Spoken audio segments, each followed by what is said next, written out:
Welcome to our geometry series. Today, we are going to explore the Isosceles Triangle Theorem. Specifically, we will prove that the base angles of an isosceles triangle are always equal. This is a fundamental concept in geometry that will help you solve many complex problems. First, let us define what we are working with. An isosceles triangle is a specific type of triangle that has at least two congruent sides. Congruent simply means equal in length.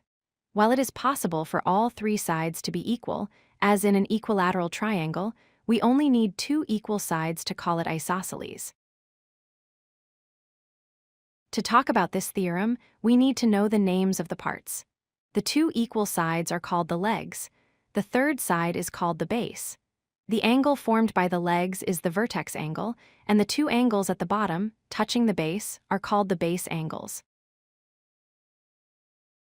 Here is the theorem we are discussing today. It states, if two sides of a triangle are congruent, then the angles opposite those sides are congruent. In simpler terms, if the legs are equal, then the base angles are also equal. Let us verify this with a proof. We start with a triangle, a BC, where side AB is equal to side AC. This is our given information. Our goal is to prove that angle B is equal to angle C. To help us prove this, we need to add a line.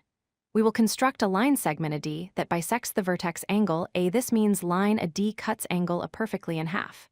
This creates two smaller triangles side by side, triangle ABD and triangle ACD. Now we can compare these two smaller triangles. We know side AB equals side AC from our given information. We know angle B AD equals angle CAD because we constructed the bisector. And finally, side AD is equal to itself because it is shared by both triangles. Therefore, by the side angle side postulate, the two triangles are congruent. Since the two smaller triangles are identical, every corresponding part of them must be equal. This is known as corresponding parts of congruent triangles are congruent, or CPCTC for short. Therefore, angle B must be equal to angle C. We have successfully proved the theorem. It is important to know that this relationship works in reverse too. This is called the Converse Theorem. It states that if two angles of a triangle are equal, then the sides opposite those angles are also equal. So, if you see equal base angles, you know the triangle is isosceles. Let us try a quick practice problem.